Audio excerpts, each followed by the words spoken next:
Principios básicos de prosperidad y de mayordomía, por Milton Alonso Granados, Ministerio del Evangelio Eterno del Principio y Fin de los Siglos, y la Escuela Universitaria Internacional del Evangelio Eterno 767. Lección número 5. Esto os conviene, y la ofrenda que bendice. Texto principal, 2 Corintios capítulo 8, verso 10. Y en esto doy mi consejo, porque esto os conviene a vosotros. Herramientas de aprendizaje. Lenguaje utilizado en griego. Pobreza, según se utiliza en 2 Corintios capítulo 8, verso 9, del griego tobheu, que significa ser destituido, pobre como un pordiosero, reducido a extrema pobreza. La palabra sugiere el último peldaño de la pobreza, una situación en la que uno carece totalmente de los bienes de este mundo. Recordemos que la palabra pobreza se usa en relación con Jesucristo, el cual se hizo pobre para que nosotros fuésemos enriquecidos. Entonces, pobreza significa pordiosero, estar reducido a una extrema pobreza. Y también la palabra sugiere el último peldaño de la pobreza, o una situación en la que uno carece totalmente de los bienes de este mundo. Enriquecerse, según se utiliza en 2 Corintios 8:9, también en relación sobre la obra de Jesucristo, el cual en su pobreza nos ha enriquecido. Enriquecerse, del griego ploteo, que significa abundar en bienes espirituales o materiales, recibir muchos bienes, ser o hacerse rico. Pensamiento central. Debemos de saber que cuando administramos nuestra economía, recordando por supuesto que es la economía de Dios porque Él es el creador de todas las cosas, pero decimos nuestra economía refiriéndonos a aquello que ha sido puesto en nuestras manos. Debemos entonces saber que cuando administramos nuestra economía y ofrendamos según hemos recibido, estamos actuando bajo los principios de la buena mayordomía y la ley de equivalencia y compensación divina.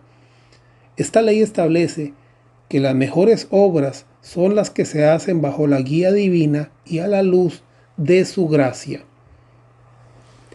El consejo del apóstol Pablo: esto os conviene. Haciendo una colecta para la iglesia de Jerusalén, el apóstol Pablo pone a prueba la sinceridad y el amor de los corintios por la obra de Dios.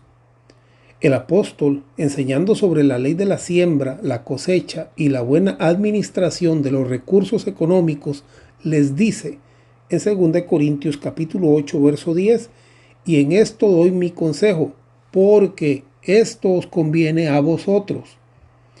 Contexto histórico de la instrucción apostólica.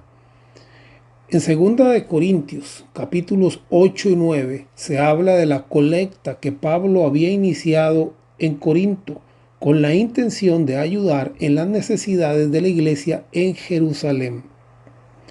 Para lograr esto, el apóstol apela a la ley de la compensación, enseñando que los gentiles fueron hechos partícipes de bienes espirituales, por lo que es de esperar que ellos también puedan aportar ante el Señor con bienes materiales.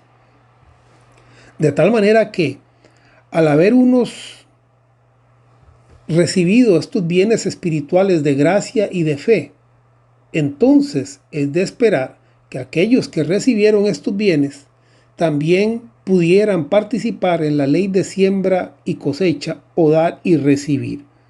Bueno, para explicarles esto mejor, vamos a leer el texto bíblico según nos lo traduce la Biblia, traducción al lenguaje actual, o Biblia en lenguaje sencillo. Leemos en Romanos capítulo 15, verso 27. Escuche bien: porque si los cristianos judíos compartieron sus riquezas espirituales con los cristianos que no son judíos, también los no judíos, o sea, los gentiles, o sea, aquellos que no somos judíos cristianos, pero que conocimos el cristianismo a través de los judíos. Entonces dice, también los no judíos deben compartir con los judíos sus riquezas materiales. Bueno, lo que el apóstol Pablo dice aquí es lo siguiente: nosotros hemos conocido una gracia a través del pueblo de Israel. Así como recibimos esta gracia y este conocimiento a través de este pueblo, Entonces, ahora es nuestro turno, es lo que le dice él a los corintios, de compensar, de también nosotros aportar y darle. Recordemos que se estaba precisamente promocionando una ofrenda especial para las iglesias o para la iglesia en necesidad en Jerusalén. Entonces, estamos entendiendo acá acerca de los principios espirituales y aplicativos con respecto al dar y al recibir, según los capítulos 8 y 9 de Segunda de Corintios. En su escrito, el apóstol Pablo menciona a Macedonia, al norte de Grecia y Acaya, donde estaba ubicada la ciudad de Corinto. Esto está en Romanos 1:1, Romanos 9:2. Estas dos ciudades eran rivales tradicionales. O sea, él menciona estas dos ciudades, Corinto, porque les estaba escribiendo a ellos, pero menciona especialmente a Macedonia, que era la otra ciudad que era rival en comercio y en muchas cosas con la ciudad de Corinto. ¿Y por qué el apóstol Pablo hace eso? Bueno, es interesante. Pablo menciona a los macedonios varias veces en estos dos capítulos, procurando con esto que los corintios se sintieran comprometidos a actuar a causa de la comparación y buen proceder de los macedonios. El apóstol apela a la motivación natural de imitar la conducta de otros. Pero no solamente esto, sino que también ofrece importantes razones o principios de mayordomía y administración para ofrendar sabia y generosamente. El apóstol Pablo está enviando a Tito a recibir la contribución de los corintios para la iglesia de Jerusalén. Para esto, los invita a dar según su medida económica o capacidad. Acerca de este proyecto de fe y amor, ya el apóstol había informado a los corintios sobre la necesidad de esta ofrenda especial y ellos, de buena voluntad, habían comenzado a colaborar.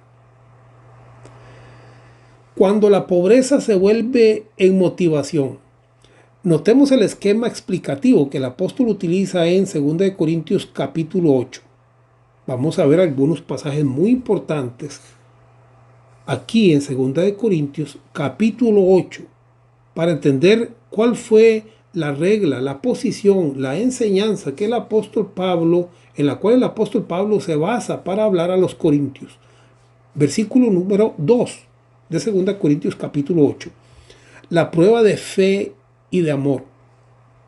Las iglesias de Macedonia habían sido perseguidas desde su fundación. Véase Hechos capítulo 16, verso 17, Filipenses capítulo 1, versos 28 al 30 y 1 Timoteo capítulo 1, verso 6. Ellos eran también pobres, pero a pesar de esto, estamos hablando de la iglesia de Macedonia, a pesar de esto, ofrendaron con gran gozo y generosidad. Ofrendar con entendimiento de propósito da gozo y edificación al creyente. Saber que hemos sido capaces de aportar a un proyecto de fe y de amor nos proporciona recompensa y felicidad. En el verso 3 se nos dice más allá de sus fuerzas, o sea, con sacrificio. Así fue como los macedonios ofrendaron más allá de sus fuerzas. Saber que no estoy aportando por necesidad o por obligación, sino que estoy dando porque nace del amor que hay en mi corazón, compensa cualquier sacrificio. O sea, que los macedonios estaban más que felices, más que gozosos y edificados en este principio espiritual, porque ellos sabían que aquello que estaban haciendo lo hacían de un corazón, de una voluntad, de un amor que les nacía participar en aquello. Aparte de esto, ellos entendían los principios espirituales y la ley de siembra y cosecha, la ley de recompensa, la ley de compensación divina, porque Dios no se queda con nada, Él siempre recompensa. Verso 4.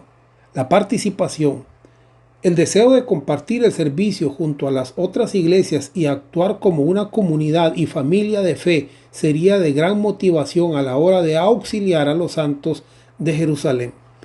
O sea, Estamos entonces diciendo acá en estos versos que hubo una prueba de amor por parte de los macedonios, que ellos ofrendaron más allá de sus fuerzas y que ellos querían participar, ellos querían colaborar, ellos querían ser parte de ese cuerpo, de esa unidad, de esa comunidad de amor que participaba en este proyecto que tenía el apóstol Pablo con respecto a la iglesia en Jerusalén. Verso 5. Ellos, los macedonios, se ofrendaron, se ofrecieron, se entregaron primeramente al Señor antes de aportar su ofrenda. Un modelo de ofrenda cristiana. Quien no se ha entregado primero al Señor difícilmente pondrá la obra del reino en primer lugar.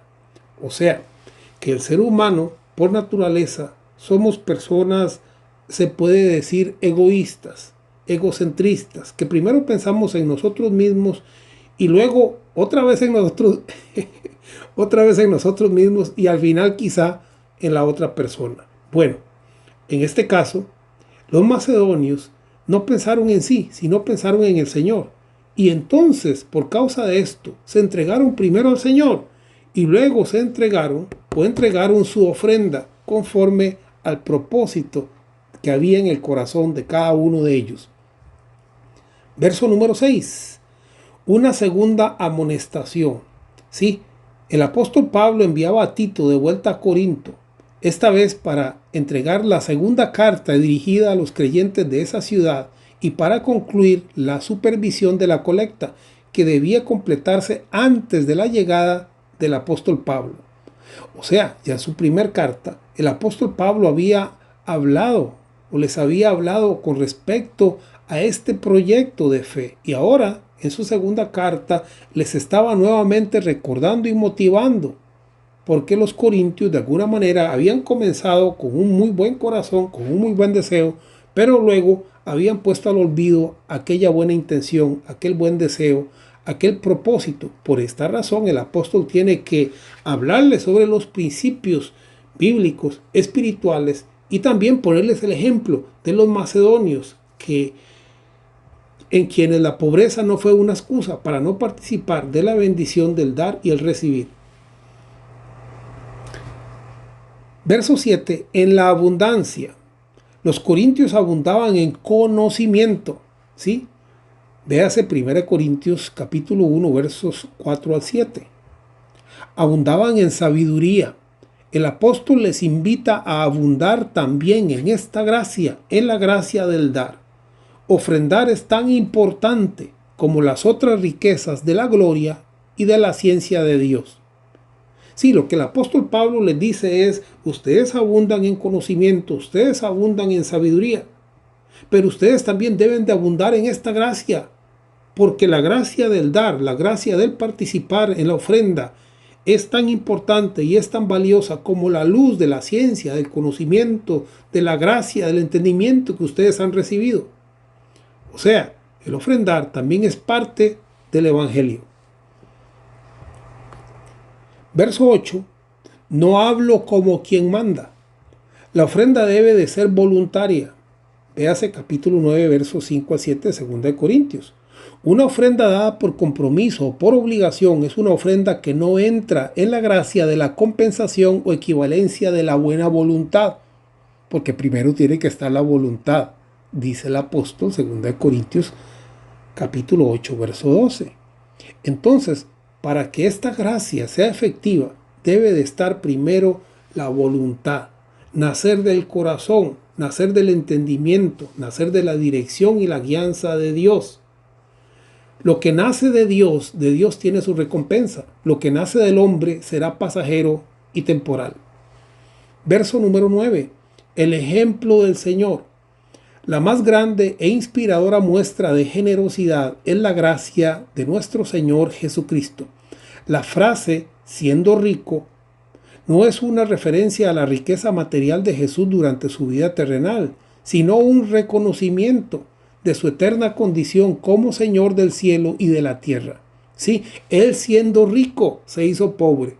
Lo que está diciendo acá no es que Él vino y era rico y de un pronto a otro vendió todo lo que tenía para hacerse pobre, sino que lo que se está explicando es que en su condición espiritual, en su condición eterna, Él se despojó de toda aquella gloria para hacerse pobre en una condición humana, viviendo en necesidad, padeciendo de hambre, padeciendo de sed y todas las circunstancias que nosotros atravesamos, todo eso por amor a nosotros y para que nosotros fuésemos enriquecidos. Según entonces la palabra, Jesús se hizo pobre a través de la completa entrega de sí mismo en la encarnación y en la crucifixión. ¿Sí? Él se vació, Él se entregó, Él se dio, Él se humilló completamente para que nosotros, a su vez, fuésemos enriquecidos.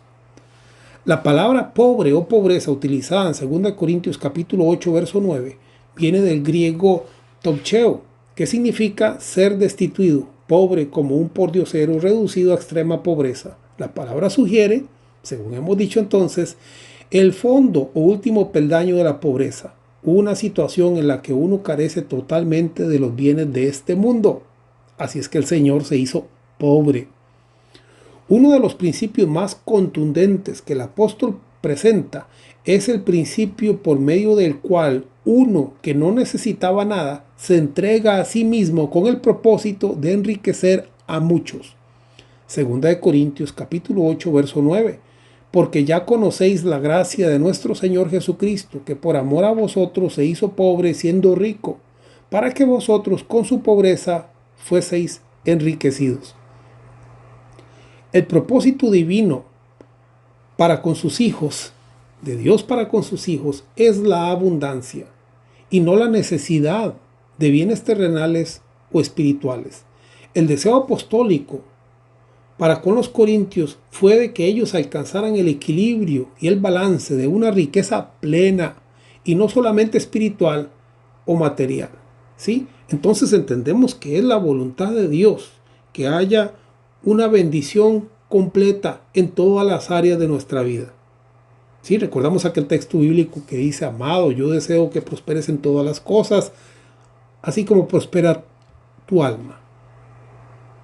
Pero si nos vamos a solamente un lado, al lado de la luz, del conocimiento, de la sabiduría, de la plenitud, como sucedió en este caso, cuando el apóstol les dice: ustedes abundan en estas riquezas, en este conocimiento, pero ahora deben de abundar en esta gracia.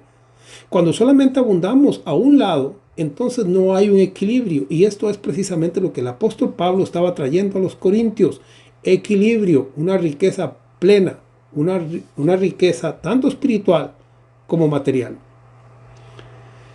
En la manifestación de este principio espiritual, el apóstol Pablo les dice: nuestro Señor Jesucristo se hizo pobre para que vosotros fueseis enriquecidos. En otras palabras, quien no tenía necesidad alguna padeció necesidad de todas las cosas para que cada uno de nosotros por su obra fuéramos enriquecidos. Enriquecidos o riqueza viene de la palabra ploteo, que significa abundar en bienes espirituales o materiales, recibir muchos bienes, ser o hacerse rico. O sea, que enriquecimiento fue el propósito de Jesús a la hora de que se humilló y se entregó, que nosotros fuésemos enriquecidos. Y esa riqueza significa abundar en bienes espirituales o materiales, recibir muchos bienes, ser o hacerse rico. Qué importante es entender entonces que Dios quiere que yo sea una persona próspera, que Dios quiere que yo entienda cuáles son los principios de mayordomía y de prosperidad espiritual y material. Ahora, volviendo al texto, los corintios habían comenzado bien, sin embargo, dudaron a la hora de continuar su buen accionar, poniendo así en riesgo tan importante principio de prosperidad económica y espiritual. La ley de la compensación o equivalencia divina. Bueno, ¿qué es la ley de la compensación o equivalencia divina? Precisamente es todo esto que estamos hablando acerca del equilibrio y del balance de las cosas. Toda acción tiene una reacción y todo efecto tiene una causa. Todo lo que nosotros hacemos tiene una recompensa. Así que existe una ley universal y ella dice que cada semilla o cada acción genera un fruto o un resultado. El apóstol Pablo no está llamando a los corintios a dar de una forma alocada. El apóstol les presenta la ley de compensación. Por ejemplo, si cualquiera de nosotros trabajamos para una empresa, es lógico esperar un salario. En este sentido, el apóstol enseña que aquel que recibe una gracia no debería detenerse en su deseo por compensar o equilibrar la balanza de la justicia universal. Romanos 15:27 dice: porque si los gentiles han sido hechos participantes de sus bienes espirituales, deben también ellos ministrarles de los materiales. Precisamente es lo que hablábamos anteriormente. Si yo recibo una gracia, si yo recibo la bondad y la bendición de Dios en una área, entonces yo debo de entender que es parte de la ley que yo busque compensar, no pagar, porque no se puede, la gracia no se puede pagar. Pero entendemos, por ejemplo, que tenemos una salvación por gracia. Entonces, ¿qué hacemos los creyentes? Buscamos corresponder a esa gracia, así en lo espiritual, así en lo material. Precisamente este es el ejemplo que utiliza el apóstol Pablo cuando les dice: ustedes han recibido gracia a través de la iglesia cristiana judía. A través de ellos han recibido enriquecimiento espiritual. Ahora es tiempo de que nosotros también compensemos y actuemos según la ley de compensación o equivalencia divina. En el amor, la ley de Dios se cumple a cabalidad. Notemos lo que dice Romanos capítulo 13, verso 8. No debáis a nadie nada, sino el amaros unos a otros, porque el que ama al prójimo ha cumplido la ley. Sí, como decíamos, la gracia no se paga, pero la gracia se agradece. Entonces, lo que yo recibo de gracia es una deuda, pero no es una deuda de la obligación, sino es una deuda de amor. Por eso entonces en Romanos dice: no debáis a nadie nada, sino el amaros unos a otros. Hay una deuda de amor. Y en esa deuda de amor, yo debo siempre de buscar la ley de la equivalencia o la ley de la compensación, que es lo que el apóstol explica a los corintios. Ustedes han recibido bienes de parte de este pueblo, entonces es correcto y es propio que ustedes también les hagan participar de bienes. Unos proveen bienes espirituales, otros proveen bienes materiales, y cuando se juntan estas dos cosas hay un equilibrio, que es precisamente de lo que se trata esta lección, de entender el equilibrio de Dios en todas las cosas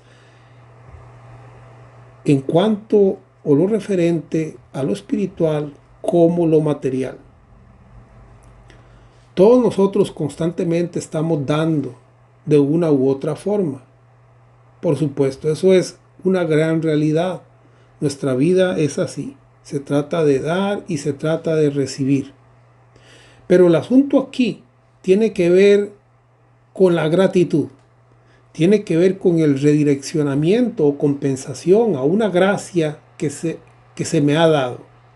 Por ejemplo, hemos recibido un regalo de justicia de parte de Dios. Entonces nosotros en gratitud respondemos a Él en amor. Esta es la regla de la cual el apóstol habla aquí, y es: seamos agradecidos. Si de ellos hemos recibido, entonces hagamos un esfuerzo. Y como dijimos antes, él pone de ejemplo a la iglesia de Macedonia, que tenían una pobreza grande. No era grande, era profunda pobreza, pero a la misma vez tenían una abundancia de amor, de fe, de voluntad, de espíritu. Y así es como el apóstol les dice a los corintios: ustedes tienen abundancia de conocimiento, de sabiduría, pero yo quiero que ustedes abunden también en esta gracia para que haya un equilibrio. Entender el principio de la equivalencia me enseña que para recibir primero se debe sembrar. No podemos esperar que la ley de justicia universal actúe a favor nuestro si nosotros no hemos actuado en conformidad a los principios espirituales y eternos de siembra, cosecha y multiplicación establecidos en la buena mayordomía o administración del reino de Dios. O sea, para yo pensar en recibir, debo de conocer, debo de entender cómo funciona el reino, cómo funcionan los principios del reino, cómo funciona la mayordomía, cómo funciona la administración, cómo funciona el dar y el recibir, el sembrar, el recoger, el multiplicar. Y para esto es necesario no solamente la sabiduría, la inteligencia, el conocimiento, sino también la guianza y el amor de Dios, porque yo estoy administrando los bienes que son de Dios y debo de actuar inteligentemente según Él alumbre y Él guíe mi camino. Para esto yo debo de ser un buen administrador. 1 Corintios 4:2 dice, ahora bien, se requiere de los administradores que cada uno sea hallado fiel. ¿Sí? Cada uno de nosotros somos administradores, administradores de Dios, que administramos todas las cosas materiales y espirituales y también administramos nuestra vida misma delante de Él. Principios básicos de prosperidad.